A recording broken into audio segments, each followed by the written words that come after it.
Shalom, Bapak Ibu dan saudara-saudari yang terkasih, jumpa lagi dalam Sikat Sabda Iman Katolik. Hari Senin pekan ke-6 Paskah 23 Mei 2022. Bacaan dari Injil Yohanes bab 15 ayat 26 dilanjutkan ayat 16 4a. Marilah kita siapkan hati dan pikiran kita untuk mendengarkan sabda Tuhan. Semoga Tuhan beserta kita, sekarang dan selama-lamanya. Inilah Injil suci menurut Yohanes. Dimuliakanlah Tuhan. Dalam amanat perpisahannya, Yesus berkata kepada murid-muridnya, "Jikalau penghibur yang akan kuutus dari Bapa datang, yaitu Roh kebenaran yang keluar dari Bapa, Ia akan bersaksi tentang Aku. Tetapi kamu juga harus bersaksi, karena kamu dari semula bersama-sama dengan Aku. Semuanya ini kukatakan kepadamu, supaya kamu jangan kecewa dan menolak Aku. Kamu akan dikucilkan, bahkan akan datang saatnya bahwa setiap orang yang membunuh kamu akan menyangka bahwa ia berbuat baik bagi Allah. Mereka akan berbuat demikian karena mereka tidak mengenal baik Bapa maupun Aku. Tetapi semuanya ini kukatakan kepadamu, supaya apabila datang saatnya kamu ingat bahwa Aku telah mengatakannya kepadamu." Demikianlah sabda Tuhan.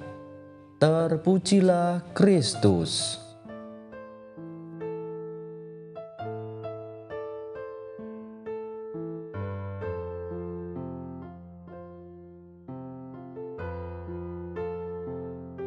Bapak, Ibu, saudara-saudari pendengar setia Sikat Sabda Iman Katolik yang terkasih dalam Kristus, kiranya rahmat Tuhan selalu menyertai kita semua. Bapak, Ibu, dan saudara-saudari yang terkasih, dalam bacaan Injil hari ini kita bersama-sama merenungkan bagaimana menjadi saksi Kristus yang setia. Seorang saksi adalah orang yang menyampaikan kebenaran-kebenaran mengenai apa yang dilihat dan dialaminya. Kebenaran yang disampaikan akan berfungsi untuk memberikan pencerahan dalam menghadapi masalah atau persoalan hidup. Bapak, Ibu, dan saudara-saudari yang terkasih dalam Kristus, dalam bacaan Injil yang kita dengarkan pada hari ini, di mana dalam amanat perpisahannya Yesus menyampaikan, "Jikalau penghibur yang akan kuutus dari Bapa datang, yaitu Roh kebenaran yang keluar dari Bapa, Ia akan bersaksi tentang Aku. Tetapi kamu juga harus bersaksi, karena kamu dari semula bersama-sama dengan Aku." Bapak, Ibu, dan saudara-saudari yang terkasih, Yesus menyampaikan kepada para murid-muridnya bahwa Roh kebenaran itu akan bersaksi tentang Dia. Yesus memberikan pencerahan kepada para murid agar mereka kuat dan mandiri dalam melanjutkan kesaksian tentang kebangkitannya dan kabar gembira yang menyelamatkan umat manusia. Yesus memberikan peneguhan bahwa Ia akan pergi kepada Bapanya dan Roh penghibur dari Bapa akan diutus bagi para murid-Nya.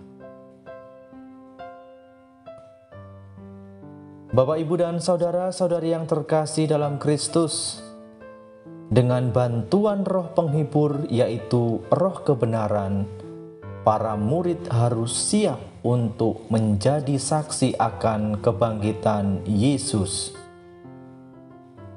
Roh penghibur, yaitu Roh kebenaran, itulah yang memampukan dan memberi kekuatan kepada para murid sehingga mereka tidak perlu ragu dalam melangkah. Pengalaman mereka bersama Yesus telah membuat mereka mengenal pribadi Yesus. Pengenalan itulah yang menjadi kesaksian mereka. Para murid sudah mengalami hidup dengan Yesus, mendapatkan hal dari perjumpaan itu, dan kini saatnya mereka membagikan pengalaman bersama Yesus itu. Bapak, Ibu, dan saudara-saudari yang terkasih dalam Kristus, sama halnya dengan para murid, kita juga dipanggil untuk memberikan kesaksian tentang pengalaman iman lewat tindakan dan perkataan kita dalam hidup keseharian bersama keluarga kita, bersama teman sahabat kita, bersama rekan kerja, maupun bersama dengan masyarakat. Kita berusaha untuk menjadi garam dan terang dunia bagi sesama kita yang sedang mengalami krisis imannya. Kita perlu tampil sebagai pribadi yang memiliki iman militan. Bapak, Ibu, dan saudara-saudari yang terkasih dalam Kristus tak perlu cemas atau risau dalam memberikan kesaksian. Mengapa kita tidak perlu cemas? Hal ini dikarenakan Yesus akan mengutus Roh kebenaran yang dari Allah untuk membimbing dan menaungi kita dalam memberikan kesaksian. Roh kebenaran akan membenarkan dan meneguhkan kita. Belajar dari pribadi Yesus, kita diharapkan untuk menjadi saksi iman yang setia dan senantiasa berusaha menyelamatkan banyak orang kapan saja dan dimanapun kita berada. Bapak, Ibu, dan saudara-saudari yang terkasih, mari kita bersama-sama kita berjuang untuk menjadi saksi-saksi Kristus, saksi-saksi Yesus yang setia, yang mewartakan kabar sukacita itu kepada orang-orang di sekitar kita. Semoga kita mampu untuk mewartakan, kita mampu menjadi saksi dengan mewartakan kebenaran-kebenaran. Kemuliaan kepada Bapa dan Putera dan Roh Kudus, seperti pada permulaan, sekarang, selalu, dan sepanjang segala abad. Amin.